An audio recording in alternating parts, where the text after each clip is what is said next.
Hello everyone, welcome to another session of Creative Crew. Maybe I should just try to put out, see if it works. Okay. So for those of you who don't know me, my name is Lynus.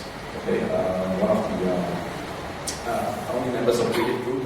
Now we are, actually this is the second month into our 9th year of operation actually. So thanks for all your support for coming down to support us every month. But anyway, first of all, I think it's most importantly, I should thank you guys for spending Valentine's Day radio with me and Kim Ming. We knew that when we organized it on Valentine's Day, the turnout was going to be quite shabby. But it's okay. We did manage to catch the date when the library gave us all the dates. So anyway, my partner Leon is away in Japan, so this week's just going to be me. So as you know, as you should know by now, that the topic today is going to be on 360 video. We have actually done a session on VR 360 video before. I just wanted to make it slightly different this time around because the last time was very technical. We were talking about equipment. I know that I have some equipment set up here, but don't be put off by it. I just brought it down so just to show you guys the equipment that I'm using.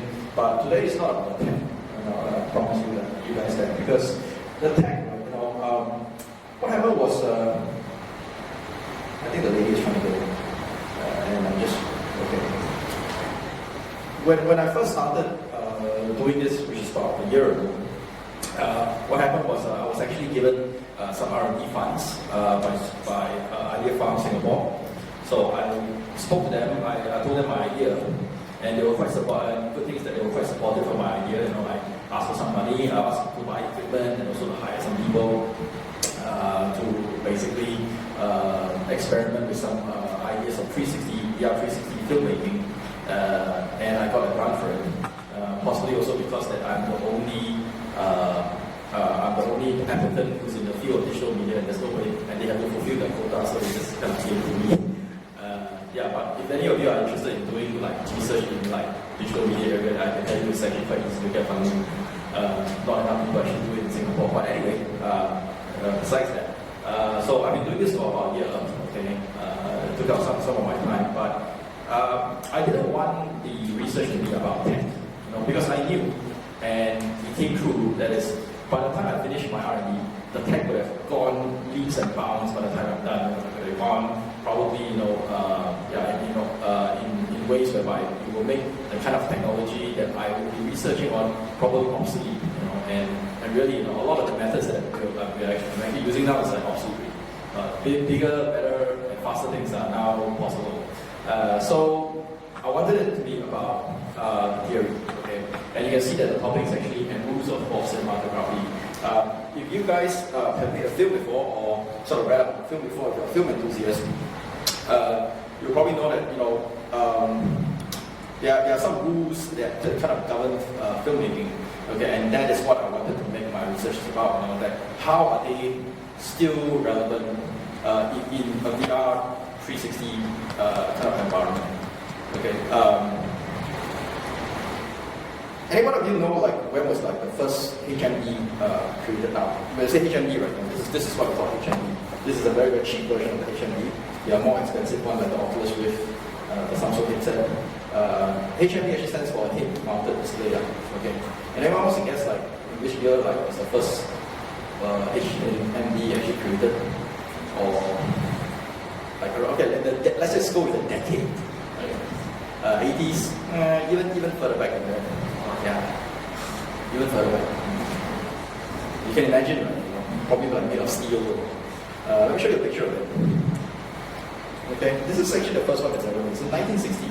It's called a Telesphere Mars, okay, made by Morton Helen. It's not even 360. All they had is just a widescreen display inside there. Okay, but because it's one of the heads, so it's considered as a head-mounted display. Okay. And then, I don't know if you guys been through the 90s, I was like a 90s kid, so if you've been through the 90s, you will probably have remember things like this, the Sega VR headset, and the Nintendo Virtual Boy, the Nintendo Virtual Boy was a virtual failure.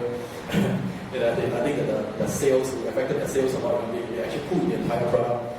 If you haven't actually used it before, you will look inside, right, there's no color. And you will think that, well, it's actually a step back, because all the Nintendo products that came before that all had color. You look inside there, it's actually all red. There are only two colors, red and black. So it's actually a monochrome kind of display. So obviously that fit horribly. Okay, so really, right, the onset of VR 360, right, for the longest time, was really all about using it for simulation. For example, like training for, in this case, parachute. What do you call these people who jump on parachutes? Parachutists. For education, in terms of simulation, and more of user experience kind of application. Some of you may have seen this footage before. It came out a while ago, so it kind of gives you the experience of how it feels like to be a fighter pilot. Looking out the cockpit, looking at the other red arrows like flying around you, doing like barrels. So it really puts the user in the point of view of the operator. Where the camera kind of represents the pilot, and you can actually see the pilot at the back. And I'm sure that you have seen many other examples before. You look at us, just roll around the volume. Okay, so that you can actually feel like I saw one that was like, they put it in Old Trafford, so that you kind of get an experience of how it's like when you're sitting at the Old Trafford Stadium. Recently, there has also been one where, I don't know if you guys heard about the one where there are soldiers, American soldiers, that are actually situated, that are sent overseas for operation. So during the Super Bowl, they don't get to spend time with their family. Super Bowl, as you know, is a big event in the United States. So they actually use the OZO, which is a 360 camera, and so what they did was they asked the servicemen to put on the headset so that they get the experience of being at home with their family to watch the Super Bowl together with them, the wife, the kids, right around them. So that was actually, I thought, really cool. So you don't get to be physically with them, but you get to be with them virtually. So, but then again, as I'm speaking, I'm learning this role. One of the problems, right, with doing this kind of video is that, well, how long can you actually watch this? I think that probably if you're just watching this, whether on a headset or on a computer, you're probably bored of it already. Okay, you probably take a swivel, look around, okay, yeah, that's kind of cool. But then after a while, you kind of get sick of it. And then it's like, okay, I'm just going to turn it off. And this video actually still has quite a long while to go. So I don't think people are actually, I don't know how many people actually watch it all the way to the end of the video, but my guess is like not much. Okay, so that's simulation. That's a little bit about the history of VR HMDs. But what I would really want to touch on today, right, is really about VR 360 filmmaking. Because for where filmmaking is concerned, right, this is a zero point that was made in 2014. Where filmmaking is concerned, right, it is still very, very early days. Like I said, all the applications that's been done so far has been just for user experience purposes or simulation purposes. There was a zero point that was made by a company that's called Compact One, I think, or Concept One. I don't really remember the name of it. And this was in 2014. So if you think about VR 360 filmmaking, right, it is still like a baby. It's like in the early days. Anybody, in fact, right now as a disclaimer, right, I'm saying that anything that I propose to you right here are just my opinions. You should take it with a bucket of salt, because I don't think that anyone will claim to be an expert in VR 360 filmmaking now, because it is such a new thing. Okay, all I'm doing here today is I'm just sharing with you guys what I've discovered so far, what works, what doesn't work, my opinion of what are some of the direction that filmmakers should take, as a result of my research. But I actually wanted to show the final product of what we've done, but we are also running into some problems. So my actual intention was actually to do this talk next month after this, but because we are nobody really wanted to do a talk on Valentine's Day, so I had to kind of jump in and fill the gap. So if you think about VR 360 filmmaking, right, it's really a new beginning. Anybody recognize these two fellas in this picture again? Two very famous French fellas, the Lumiere brothers. who basically invented the cinematograph. So basically the pioneers of cinema. Okay, the difference between, I mean, a lot of people argue that whether is it Thomas Edison who invented the movie camera or cinema, or just the Lumiere brothers who invented it. But I think when it comes to cinema as an experience of watching it, whether it's outdoors or at home, it has to be the Lumiere brothers, because Thomas Edison only invented something that where you can actually look into and watch. So it was a very personal experience. So in a way, it's kind of also like VR 360, because only one person can kind of like watch it at one time. But the Lumiere brothers, they invented a cinematograph which allows an outdoor experience of projection, and it allows you to watch the film. So think of VR 360 filmmaking right now, right, as in the 1890s, where the first camera was actually being invented. Okay, at a point of time, I'm just going to show this. Okay, and I wanted to show this for a reason. Okay, this is supposedly one of the first films that's ever been made. There's actually screen outdoors. It's nothing much.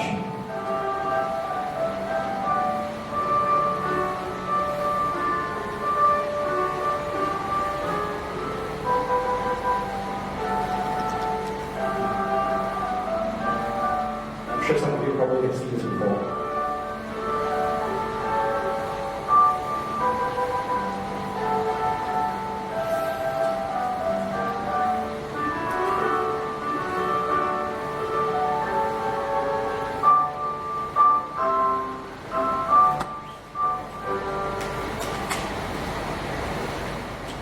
There's a reason why I wanted to show this, because, you know, this, I don't know if you guys noticed, but, you know, the people were getting down the train, they were walking, and nobody really looked into the camera.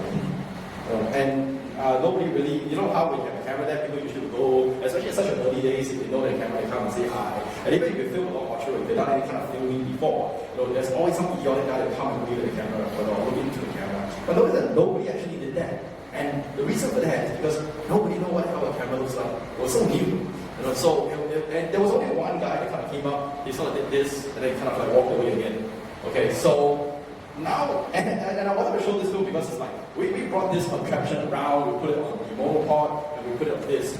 A lot of the times, people just kind of ignore it. Because, okay, I think some people know that it's a camera, but a lot of the older folks, you know, the older grandmas and granddad, when they're walking around, they just kind of like ignore it, they just skirt around it. And it's kind of like, almost like, you know, the beginning of the filmmaking days again, where people don't actually realize that this is actually a camera. And especially beside the more, you know, funky looking ones that comes from the sphere, some people don't actually realize that it's a camera. Okay, and of course, you know, the Academy Awards has been around since 1929, and there's been 88 Academy Awards. This year is going to be the 89th Academy Awards. So, although the award ceremony is sort of fancy, but think of it as it's the Academy of Art and Science, or filmmaking. You know, so it has more than a century of people who has been trying to improve filmmaking, the rules of filmmaking, and what works, what doesn't work, and concepts of filmmaking. Where it comes to VR 360, it's like 2 years, 3 years max. Okay, so the rules have not been established. Whether or not it's going to succeed and take off, you know, is still another kind of like question mark. A few years ago, you know, there was this big thing that's called 3D stereoscopic filmmaking. Now, you know, the kind of where are we with it? Where I work for, we invested tens of thousands of dollars in 2 mirror rigs, you know, that's kind of like sitting around collecting dust because nobody really kind of want to use it. So people kind of ask the question, where is it really going to take off? Is it not going to take off? We know that it's really useful for certain kind of applications like simulations, user experience, but as a filmmaking kind of direction, you know, is it really going to take off? I don't think anyone can answer the question. I'm not going to attempt to answer the question. I'm just going to present the evidence as it is. So what am I using is that we decided to use 6 GoPro's cameras, the Hero 4 Silver. And you can see the result here.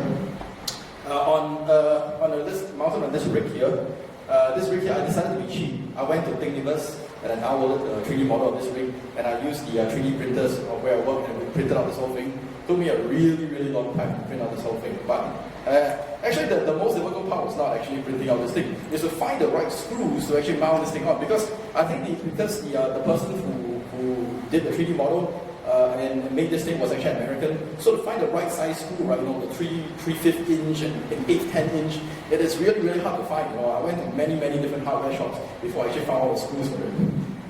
Yeah, but if you guys are interested, maybe what I can do is also, I will post a link for this particular rig on our Facebook page, and if you guys are interested, you can go and read this yourself. Okay. If you buy it, I think it's like $100 USD. But you can trade it for free. Another one that we use was also this thing called the Ricoh. Okay. More recently, we also got the Samsung VR camera. So there's a sort of, this obviously will give you a much higher resolution because there's 6 different cameras showing together. This will give you HD, and the Samsung one I think will give you 4K as well. Yeah, so these are sort of like the support systems that we use. We use this, and we also use this, because this is a very, very small area, so you don't get a lot of like interference with the blind spot. But I felt that this wasn't very stable, and after a while I also stopped using this because if there's a big gust of wind, right, the whole thing will just blow over, and there goes the camera. One thing I felt really good was that I found, I didn't bring it today, but I actually managed to steal one of the Manfrotto light stands, not a tripod, but a light stand from the studio, and the one with the very, very thin frames. That actually works quite well as well. Maybe I can give you, I can try to figure out the model number of that one, but the legs can actually fold backwards, and you can actually sit very, very well on ground. Yeah. So this year, for a start, it seems like a good idea, but after we started putting it to the test, it's not very, very stable. Okay, yeah, like I said, this is all the tech I want to talk about. Like I said, I'm not going to cover too much on the tech. Today is not about telling you what software. If you want to know what stitching software and what kind of a software, editing software I'm using, I can share with you guys after the talk. But I want to kind of avoid going in that direction. Okay, sorry, last slide on tech. One of the things that we also realized is that charging all 6 GoPros, keeping the batteries charged, and wrangling the data out there was a bit of a challenge. When we went out, we want to make sure that we also are able to charge the GoPros very quickly on the fly. GoPros are notoriously famous for running out of battery juice very, very quickly. Okay, so have a lot of like portable chargers wherever you go. Okay. Now the first thing that we're going to talk about is lighting. Okay. So when we first started doing this, now basically after looking at all the videos online and all the films that at some point in time we had to decide what we wanted to do. So in the end, what we decided to do is we wanted to do a dance video. Simply because the number one ever viewed VR 360 video today is a Korean dancing video on VR 360, simply 4 girls dancing around. Then we thought like, wow, okay. So we thought, okay, so long as it allows us to apply the application of what we wanted to do, I was completely okay with it. I was working with a whole bunch of guys and saying that, yeah, we should just make a dancing video, it just makes it a lot easier. Okay, and that's where we went. So we were thinking, okay, studios, dance studios, anywhere with sort of like natural lighting obviously would be the best. Okay, but then, when you have different scenes, if every single scene is sort of like sunlight, there's no contrast, and it's kind of, a bit boring as well. So we realized that you can use lighting, but your lighting has to be very, very well hidden. Your lighting, if you use a dance studio, it's actually great, because dance studio actually have their own lighting. Any sort of room that has their own lighting. Now, do know that GoPros are not very good in dark conditions. Okay, overly dark conditions. So you have to be kind of very, very wary of that. If you want to set up lighting, you have to be very, very careful. I have a video here where we actually try to hide a couple of light stands behind. Not actually hide it, but so the girls are dancing, okay, and we were just rehearsing. So we decided to put 2 at the back here. The black stands kind of like, it just blends in with the background, so it just kind of looks like it's 2 lights coming out from the back. So it's not too obvious. Okay, this is not actually a shot, we're just kind of rehearsing right here. Okay, so we thought that kind of worked a bit. Yeah, so do think about lighting, okay, on set, especially different times of the day, the direction in which the sunlight is actually coming from as well. Okay, so focal length, as you know, for conventional cameras, there's something called focal length. You can keep the focus near. You can have very, very wide lenses, or you can have zoom lenses to shoot your subject. But in the case of a VR 360 video, right, you are basically if you're using 6 cameras, then all 6 cameras will be using probably the same lens and the same focal length. And most likely it's going to be a very, very wide focal length. So when you're setting a focusing distance, right, most likely you'll be setting the exact same setting for all 6 cameras or all 8 cameras. Your depth of field will probably be there will probably be a lot of depth of field. You're not going to get a shallow depth of field like what you get over here, okay? Because you are more likely going to be on a very, very wide lens like this on a crop sensor. So everything will kind of look in focus. Your entire room, whatever you're shooting, everything will look like it's going to be in focus. Mainly because it's harder to get a thinner depth of field out of small sensors. The bigger the sensor, the more depth of field you're going to get. Okay. So unless you are using a more elaborate setup like this, okay, you're not going to get a lot of depth of field on a setup like this. Okay, so this is one of the earlier. No, this is not. This is an early film that this is one of the first films that we looked at. So obviously, when we thought about the kind of rules that we are governed by, fixed focal length. Okay, you don't get a zoom. Very, very wide shot. Okay, so we started digging back into the film history. It's like, what? The early days of the film, it was a lot like the early days of the film, because in the early days of the film, there was no zoom.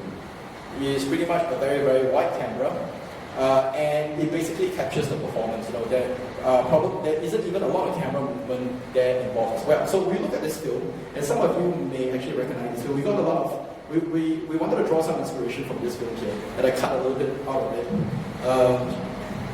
It's called A Trip to the Moon, or Journey to the Moon, by George Lynus. For those of you who know George Lynus, before he was a filmmaker, he was a magician. He was a magician who got really, really interested in cameras, and he decided to make this film. And if you think about it, right, this is kind of like a lot like VR 360 now. You put a camera there, and you capture the performance of the actors. The camera doesn't move, the camera doesn't zoom, there is no close-up shot, there is no edit at all, in fact. Okay, in essence, she uses a lot of these practical effects, sets that kind of like move up and down, or the things that are being hoisted up in the air and back to represent the moon. So we thought, okay, if we are going to do any kind of experiment, what should we do? Okay, and we decided that it would only be right if we try to get. So the first idea that we had, right? Let me just pause this for a while. Was to actually use a magician and to do a magic show. It would make sense because for a magic show, okay, I know that a lot. It's still pretty much a single camera. It captures the performance of the magic show, and what a magician is really, really good at doing, if you think about it, is that a magician is really good at using the space around him, manipulating the space around him, and making you look where he wants you to look. Okay, that was the kind of sort of like the idea behind of making a magic show. So I engaged a friend of mine called Jimmy. His nickname is called Uncle Jimbo. You may have, if you have kids, you may have actually seen him before. Okay, so this is a little clip of off-screen space. Okay, let me just. And the reason why I wanted to show this is because for those of you who are not really into cinematography, I want to show you guys what is off-screen space. Using the light from a pan. So normally you will see this, okay? And usually directors try to be very, very creative. What you can see and what you don't see, and try to create humor or try to create horror out of this kind of off-screen space. Much are silly, but it simply doesn't matter what's in the frame and what's not in the frame. So think about the frame. And this isn't just a matter of smart or stupid copy. Literally, if it works, it works. What you see and what you don't see.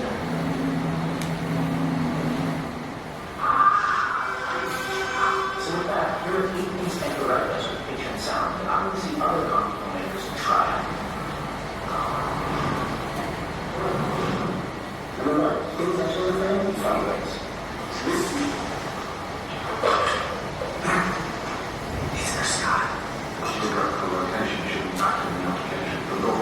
No thanks. Number 2, people leaving the frame in funny ways. You don't know how to switch off. Suspicious.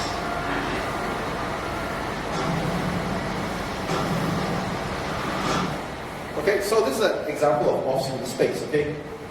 And our idea was that you try to use the magician to try to manipulate the on-screen and off-screen space. But in terms of a 360, VR 360 environment, if you think about it carefully, right? Yes, we actually do have a frame. Okay, the frame, whether you're wearing this or you're just watching it, there are two ways that you can watch it. You can either wear a head-mounted display, or what some people do is on their phone, that they would just, where's my phone? They would just simply swipe on their phone and just swipe left and right, up and down to view it. Whether you're using this or this, there is still a frame. There is still a frame that you're looking at. And so if there is a frame, there is off-screen space. But the difference between the off-screen space on a VR 360 video and on a regular film is that on the film, you don't get a control. The director controls the boundaries of the frame. But for a VR 360 camera, you do have on-screen and off-screen space, but you can choose to look into the off-screen space. Okay, so the question that we have to ask is that, how do we make use of this new off-screen space, and how do we use it in a way to make it interesting? Okay, because obviously they have, from these examples, you can see that off-screen space is actually very, very useful. Okay, so the reason why we wanted to use Uncle Jimbo, okay, is that let's see if he can actually direct the audience and to make him and do something a little bit more interesting in the space. So this is the very, very first sort of clip that I made. It's not even a film, it is just a performance. So it's sort of like a tribute to Josh and Lynus. So I'm going to show you guys the video right now. Along the way, right, I'm going to move it because Uncle Jimbo will move. So I will direct this video as if you are looking into the headset right here. Okay? Okay, let's go. So this is the film. We are here at Singapore Polytechnic the studio. So the resolutions will go for We have a little imagery today, and as you can see, this is really restricted to public areas, so this is probably the first and only time you can see this place, especially the wall. And this is where we're going to start. This box is not supposed to be here, it's a mystery from the creator, and just put this in. So we need this for later. Today we are going to do a disappearing trick. I will need to borrow something from the audience. Who has a $50 note or $10 note? Okay. Before we do anything, it's vital that you remember the serial number. Okay. That's a 361544. Yeah. And first, we're going to make the ink disappear. We do that by wiping on it. Now the ink is gone. Yeah. And then we are going to make the note disappear. Because the ink is gone, the left the note. To do that, we need a lighter. It's a blue lighter, as you can see. Now the note.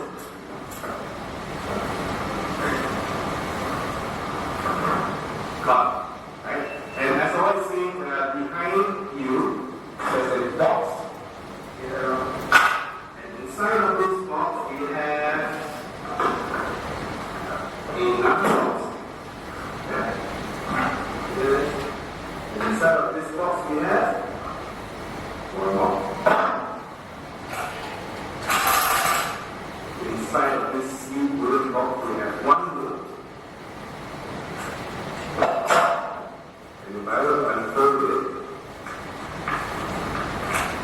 you can see the serial number again, 361544. That's it. Thank you. See you again. Okay, so we're gonna play this again, okay, without audio. So when you watch this for the first time, okay, you probably follow Uncle Jimbo around. But after having seen the trick, right, and you know that we can actually turn around to actually see what's going on behind, we may actually want to watch the whole thing one more time to see what's been going on behind. So this is the first time Uncle Jimbo goes around. He introduces you, and he shows you there's a balloon at the back.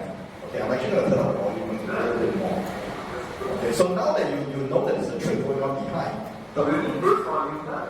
this becomes an off-screen space. So this is our on-screen space. The off-screen space is now behind you. I will borrow something from the audience. Who has a $50 or $10 So right now, right, at this moment, if you go comes round, and another Uncle Jimbo actually comes round from here. So there is actually two Uncle Jimbos right now at this moment here. So for people who actually bother to turn around, they will actually see a second Uncle Jimbo coming in here, which is actually the same guy. So it's something that we wanted to do just for fun, and we actually managed to get it right exactly the first time.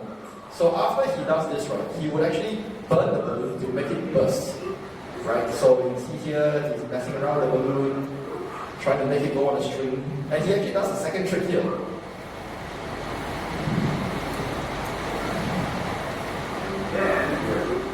And he makes the balloon stick and go up right. So you can see now that he tries to burst the balloon with this as well. Because both balloons actually burst together at the same time.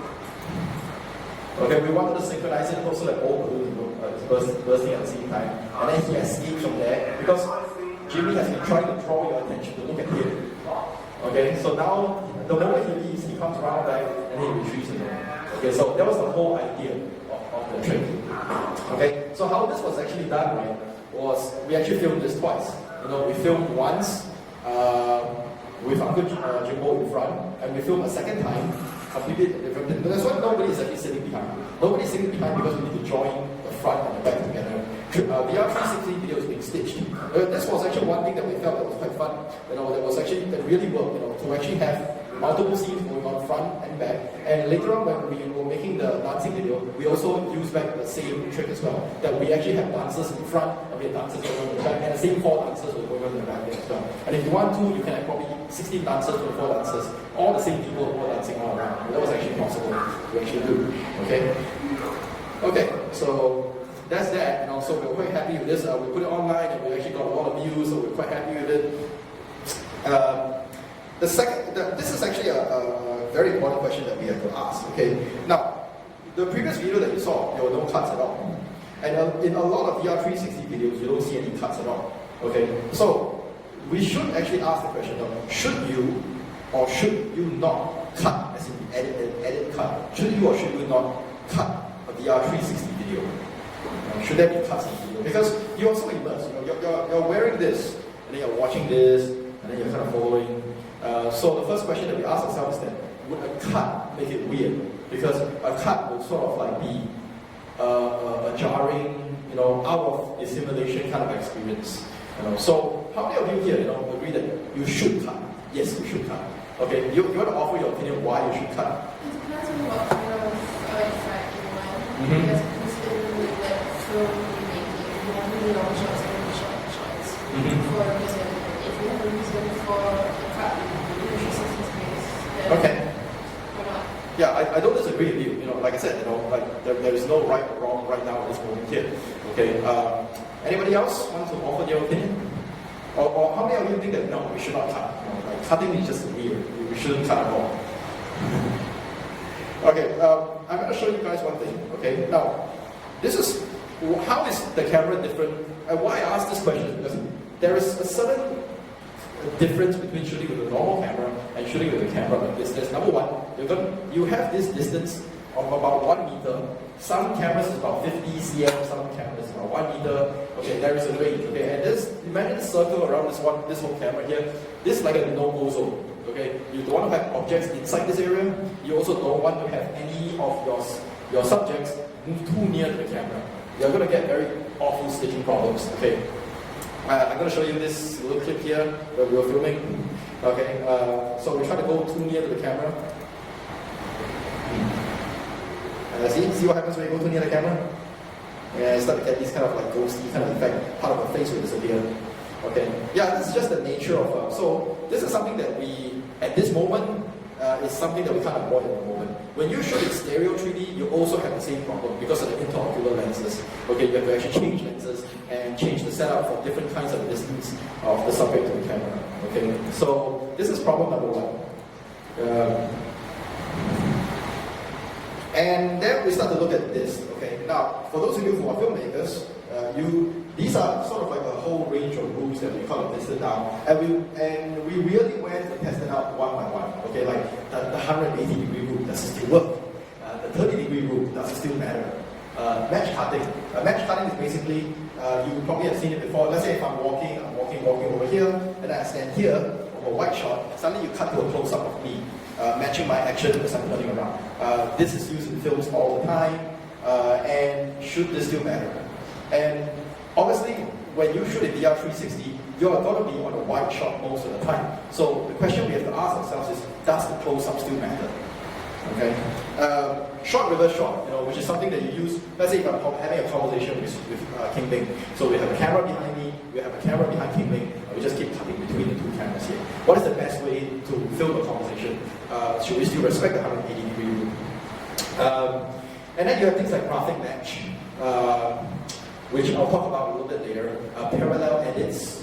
Okay, parallel edits is telling a story. You have one story arc going on, and then you have another story arc going on. So you tell a little bit of this story, and then we change to the other side of the story of maybe this is the story about the kids, and then this is the story about parents, and then we jump between the two scenes. Okay, so obviously we need to cut if we are going to jump between the two scenes. The last two, which is POV shot and long take, and I left them last because these are the two that work the best with VR 360 camera, because you are forever on a point of view shot, where VR 360 camera is concerned. It's always from the user point of view.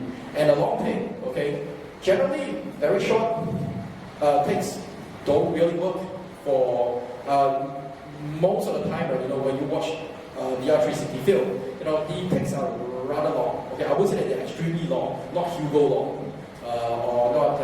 What was the other one? It's this very famous long take scene. Not an extremely long take, okay, but still a relatively long take. So we sort of went one by one, and I'll show you some of the experiments that we did later on. We singled out a few, not all of them, but a few of them. That those in red, okay, we felt that that really works. That kind of still works, okay. And those that we kind of grayed out, right, we felt that it's not that it doesn't work, but it really doesn't matter anymore. The thing with the 30-degree rule is that the first impression that I got was that the 30-degree rule shouldn't matter or shouldn't work anymore.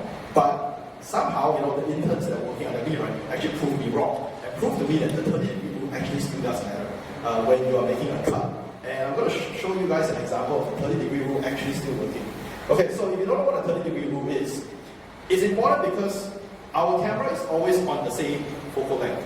We're not cutting to a close-up or anything. So if you want to, let's say if I'm walking, and if you want to film me walking from here and going out the door, you have to move the camera and turn it at least 30 degrees in order to not make it look like a jump cut. Right? If you have a camera not turned enough, then it will be very jarring. You kind of look like a jump cut in the film. So this is the clip that kind of my student showed to me. After she filmed it, said, I think it kind of works.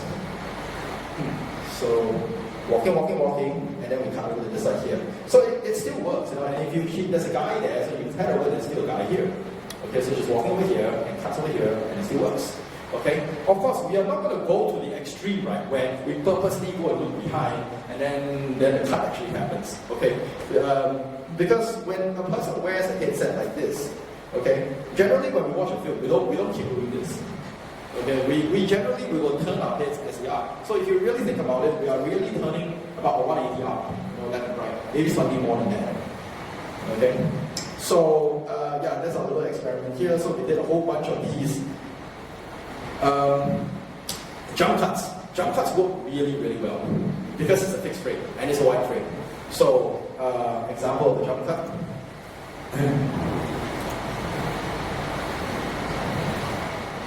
So it's just him going out and then coming back, jump cut, and coming in. So these kind of shots work well, okay, because there's a subject matter there that you're focusing on, and then suddenly, if you don't wait too long, you can just do a jump and then he comes back again. Okay. Graphic match. Okay. Now this is a very famous scene from North by Northwest, which I was trying to dig out examples of graphic match. Just to show you guys, in case you guys are unfamiliar with or forgotten what a graphic match is. So this is Cary Grant.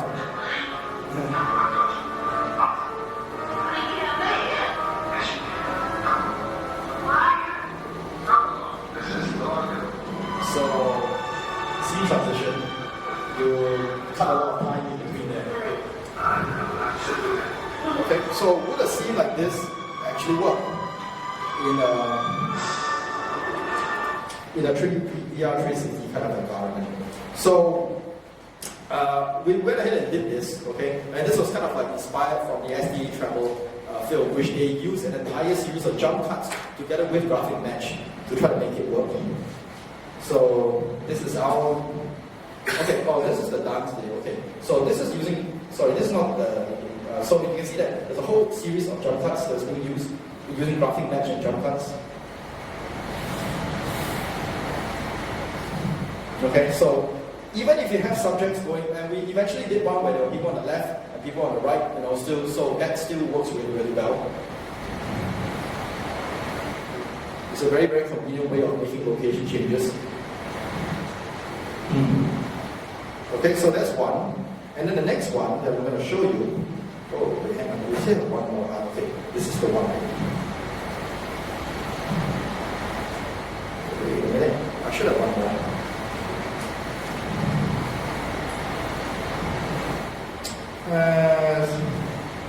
Okay, maybe I'll get out here and I'll show you guys one more second.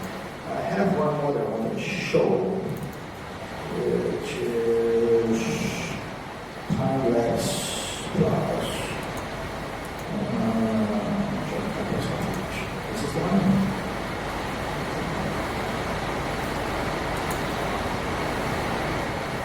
Okay, I think this is the one. I'm just going to do this one here.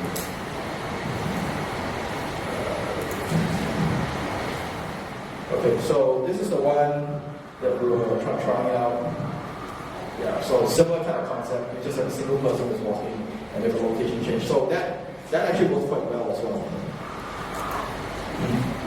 Okay, let me get back to the PowerPoint. Okay, time-lapse. Okay, time-lapse works extremely well. In fact, it works even better. Time-lapse works even better in a VR 360 environment than a normal camera. Okay, these are not mine, but I found some that are off. We are in the process of shooting. We haven't been getting good weather, so I haven't been able to shoot good sunset. So there's still one more shot that I haven't shot yet. So in the meantime, let's enjoy some of the stuff that other people have shot. This is Malibu. So we can see that this is a time-lapse video, and you can just go around and just look at the clouds, look at that. This is just so much more dynamic than just watching it, on a regular screen. You can just kind of look around. If you have the goggles, you can just look around like, wow, the sky is just flying past. I have another one. Okay.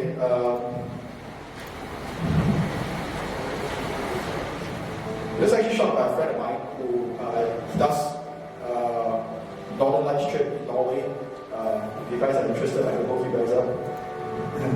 So you can see the whole aurora going by here. If you don't want to spend $5,000 going there, you can just experience this.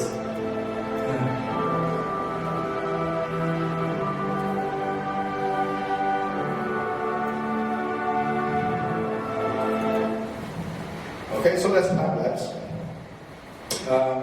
Now, that comes to the other question that we were asking just now as well. So obviously we are going to do, so my suggestion is that yes, I think that to tell a film, to create a film, we will need to cut at points of time. But then again, when we have scene change, what are the ways we can actually move from one scene to another scene? Yeah, we can do a fade to black, we can do a cut, we can do a resolve, but what are some of the more innovative ways that you can actually go about doing scene change? So, let's see, I don't actually remember which one is which, so I'm just going to play them and find out. Okay, so this is scene change number 1, okay, that we felt kind of works. Okay, that we felt that, if you need the whole camera to be covered to transition to another scene, okay, the best way to do it would be to, okay, let's wait for it. Cover the whole thing and then do a scene change. So we thought about this for a while. It's like, how are we going to cut? So to transition to another scene. It's like, yeah, if we block one side, we can't block the other side. It's like when you are doing a scene transition, like what they will always do is they will have a person walk across the camera, so you'll be like a slight transition across. But you can't do that with the 360 camera because people will be kind of like looking around, and you have that minimum distance there. So this camera here, which has a 50 centimeter minimum distance, you notice that she actually has to kind of like this to kind of like get it over there. And she has to do it relatively quickly, otherwise we're going to have some kind of like a stitching problem. Yeah, because initially the idea that we had was we wanted a jacket to kind of like go over the whole thing, but we realized that we can't actually get near enough to the camera, so that becomes a bit of a problem as well. So we also have been looking around with what other filmmakers have been doing. Anyone see the one done by Mr. Robot? They actually did a 360 VR teaser. And we were actually very, very happy that they actually vindicated our theory of covering the entire camera. You know? So it's like, you know, when you're doing research and other people vindicate your kind of theories, like you're quite happy about it, right? And somebody else is kind of like doing the same thing as well. But they were actually smarter than us, okay? They thought, well, instead of covering the whole camera, it doesn't necessarily have to come so close to the camera. So watch what they did.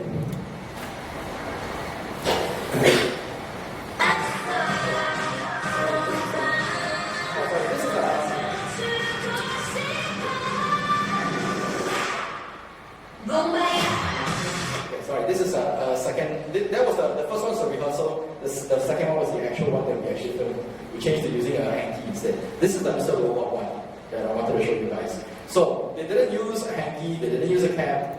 They ended up using job interviews with the very worst insecurities and the best bullshit on our 4K display. The worst. Smoke, which is a pretty clever idea.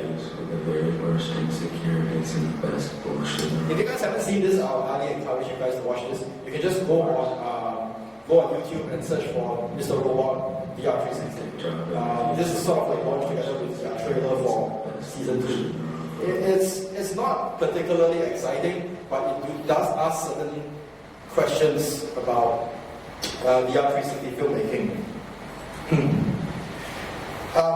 The second question that we probably should ask is that should we or should we not move the camera? Now, I'm sure you guys have seen, and there are people who put it on a drone, there were people who put it on, what do you call those, on a line and kind of pull it across. There are even people who put it on a roller coaster. So, what do you guys think? Move camera? Don't move camera?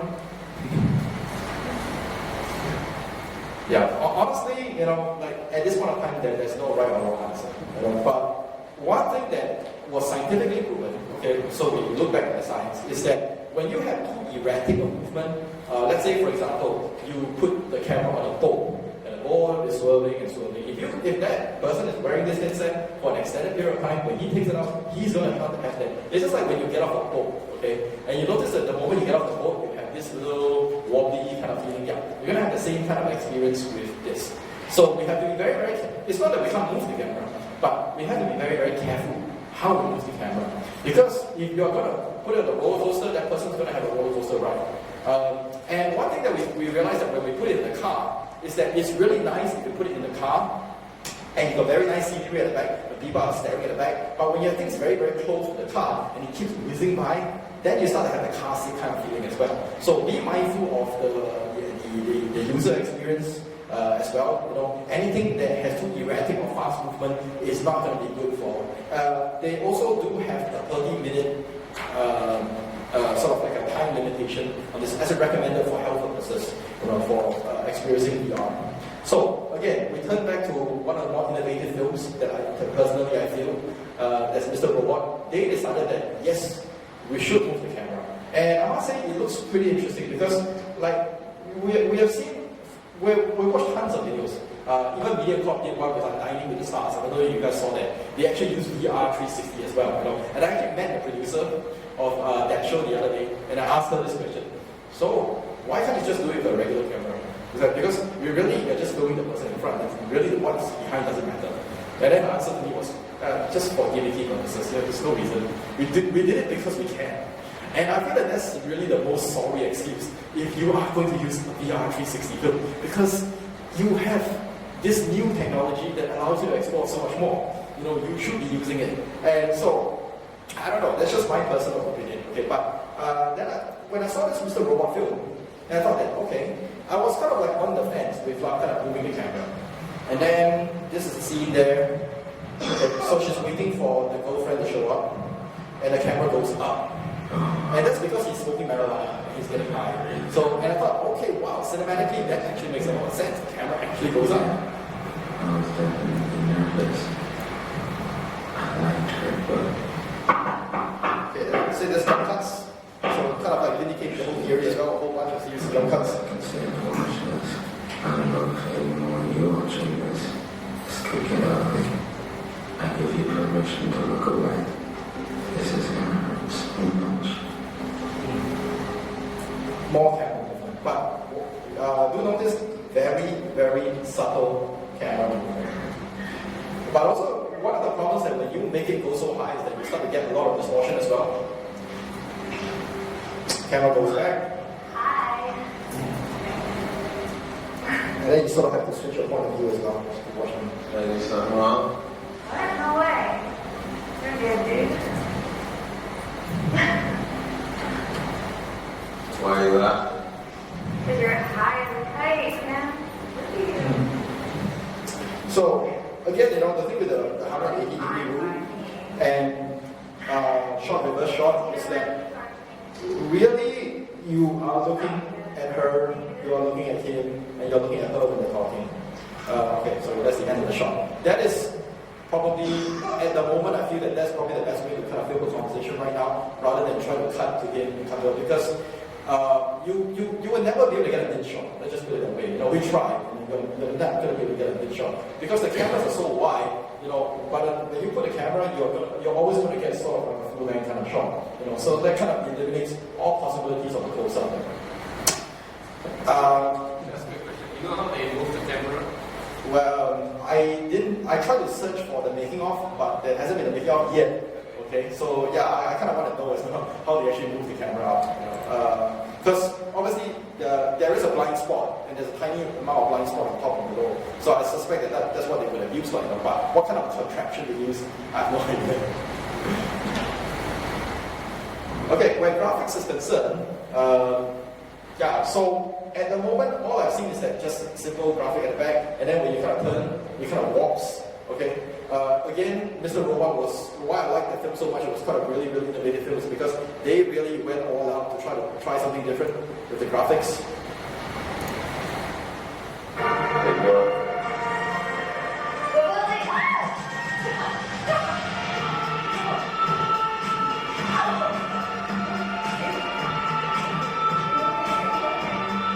So notice the performance is around the camera. You don't have to be afraid, there's no behind the camera, so you can go around.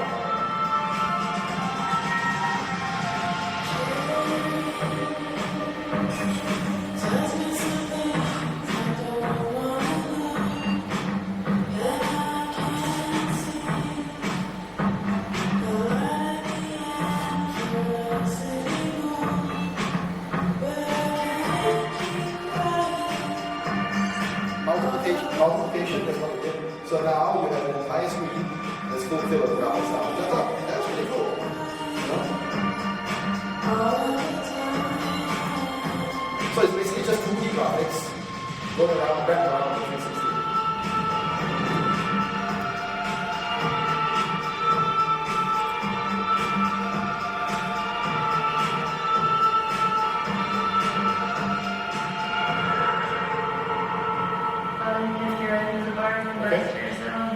And I want to also, I left this part out because normally when I was reading up on VR 360, one of the rules that they gave me, you know, as part of the whole tutorial was that always put the camera at about actor height and always point it this way. You know, never try to point the camera in a different way. And I think that they sort of broke that rule here, which I thought is pretty interesting, okay? Because kind of like when you look around, it becomes like that.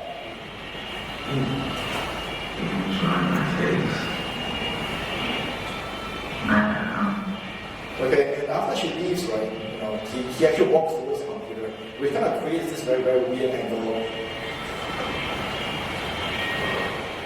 You know what? Yeah. I love your face. So again. I guess so. So cool, I just stay there. What did you say about a joint? I'm sorry, I haven't really got the phone. Hey, Just take this forward.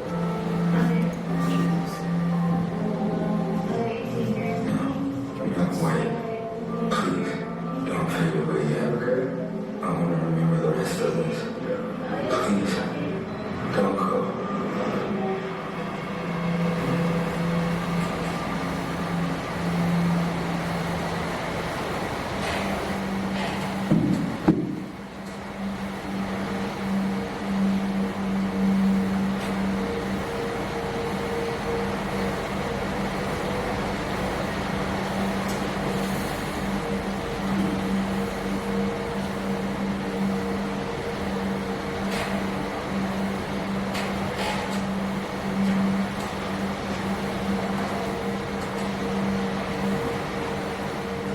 Yeah, this is a bit I was talking about. When he gets up and goes to the computer, you kind of even have to kind of arc you're watching it, you kind of have to kind of turn this way, kind of watch it. So to me that's a bit weird. It's a bit it's a bit questionable. But I thought, okay, we'd rather try something a little bit different than to keep to like same old. Okay, so now that we have this new camera, this new angle, so when you start to compose stuff, okay, and bearing also in mind that when we start to establish all these new rules, that we're not just thinking about filmmaking, we're also thinking about making documentaries as well, where we try to capture action coming from, you may be just trying to capture, let's say, for example, box sled riding, or maybe bullfighting, or something like that. One thing that I do, that I sort of concluded is that you should try to have actions going on in as many areas as you can.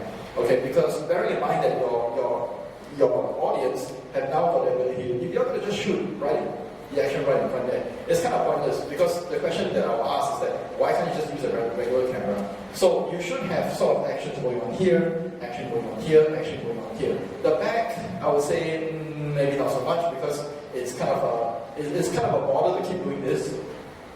So I would say that at least have areas of action happening here, here, and here, so that the audience can kind of turn around and explore what's going on there. So which means to also say if they are exploring, the cuts will not be going on too quickly, because you kind of want your audience to have a bit of time to explore the environment. Okay. I think I have an example here on which one is it, but I'm just going to play it. Okay, so this is the Korean video that I was talking about, the #1 hit. Most number of views here. Notice the way they place the dancers. There's another dancer going in the back there. Another dancer going in here.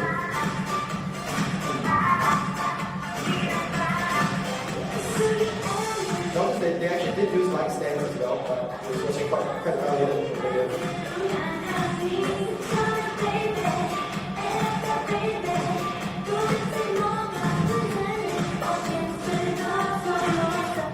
Okay, so that's what I meant by having actions in different areas. So the way the areas in which you put the subjects becomes a little bit different. Okay.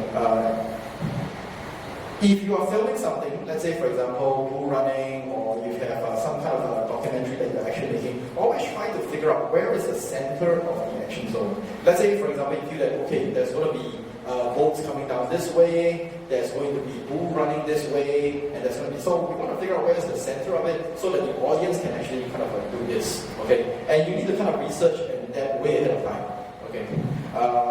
And obviously, that brings me to point number 3 as well, because if you're going to have things moving, one of the dangers that you're going to have is that, number 1, people might knock this over, they may not even be aware that this is a camera, knock it over. Number 2, we have this 1 meter no-go zone here as well.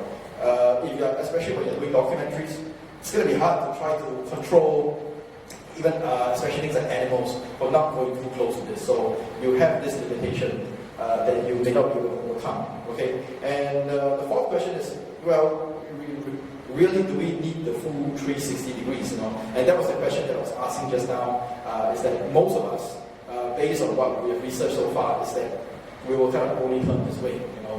When I say, do we really need the 360, is that there is also the option of going 180 rather than 360. There are 180 cameras cameras, which basically only restricts, and then this way you deal with less data, and you don't have to worry about the data. So you can actually mix 180 to 360. You don't have to go like 360 all the time. And from what I spoke to some of the IT guys, they are saying that now they can actually put a script into the video that prevents you from turning too far back. It means that when you turn to this point, it just stops. When you turn to this point, it just stops. It doesn't actually allow you to go any further back than that, which I think actually is quite useful because sometimes you really don't want people to kind of look all the way at the back. You kind of want them to focus their view along a certain plane, but still allow them to turn left and right, but just restrict the field of view. Okay. And last but not least is duration. As you know, the scientists has recommended no more, even the games that are out nowadays, the games are designed to end within 30 minutes. You can't go past 30 minutes because there's some serious health issues that's going to happen if you go past 30 minutes. So if you make a film or documentary, you are also restricted by the same rules. That is, your film cannot go, you're not going to get a feature-length film. That's what I'm trying to say. Okay, so it's going to be 30 minutes or less. Okay, so these, in a nutshell, these are my sort of like points that I think that you have to consider when you're making a film. Last but not least, I'm going to finish off this talk with one of my favorite films. Okay, favorite VR 360 film. That is, it's an experimental horror film, but I feel that the way that they have used the space and the way that they have approached the entire filmmaking approach has been way better than what I've seen from other filmmakers. They have actually made 2 other films after this, but I felt that they kind of sucked. This was their first one, and this is the best one that they made. Okay, I'm going to have to move the camera a bit, so I'm going to represent you and move the camera.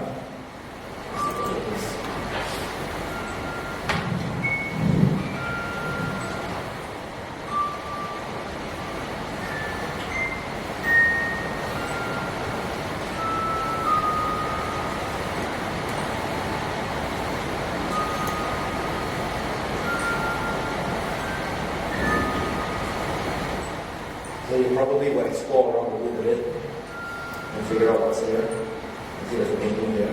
Okay, so there's a room that what most people will do.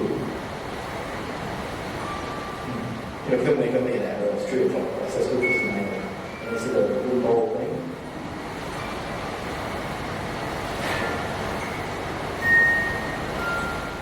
Because when you see the room door opening, you kind of want to explore a bit as well and see like what else is happening around you. It kind of makes you want to turn the head. That's what and then you see this, okay, after the image. All practical effects on the room. Then you see, she actually gives a visual cue. She looks there. She looks there, meaning to say that, well, there might be something going on over there. And you kind of, you know that things are happening, so you kind of want to look around.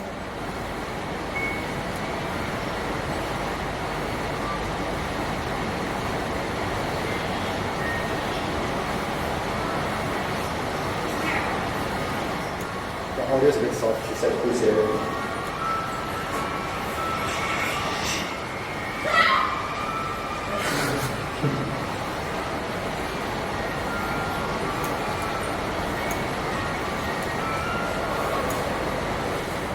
Okay, so she goes under the sheet for a very good reason, because if you look back here, this is actually morphed.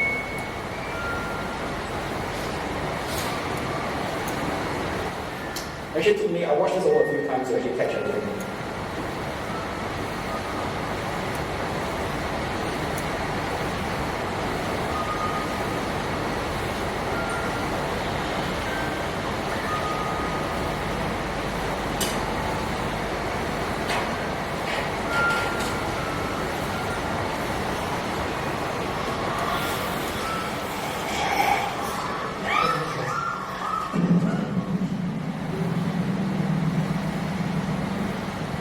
Cuts. So almost every filmmaker would kind of use jump cuts at some point of their film.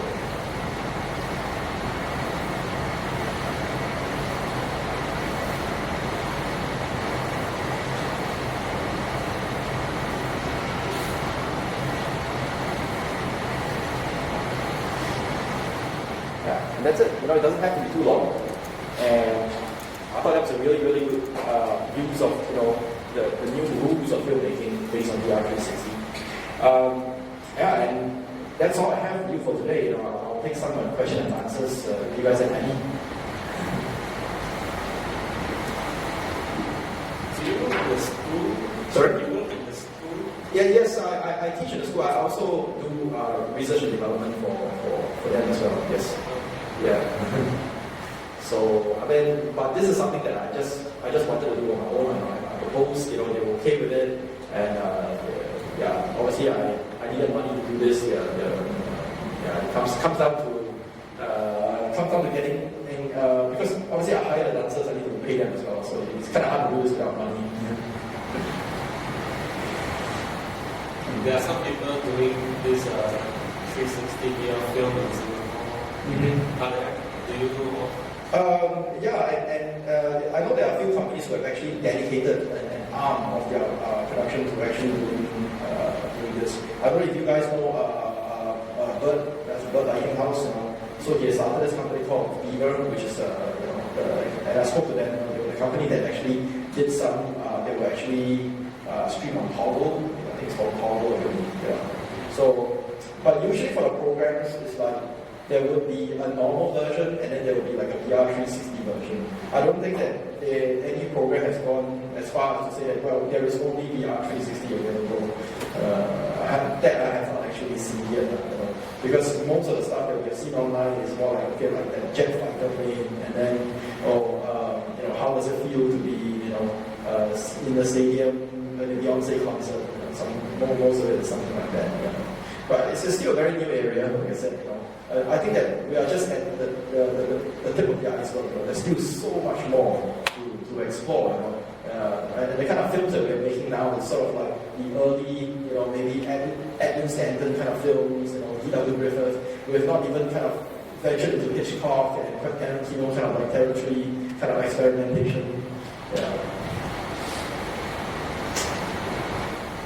But if any of you are interested, in experimenting, I have a few ideas, and I just want to kind of like keep working on it, so long as you keep funding me, and I can continue doing this.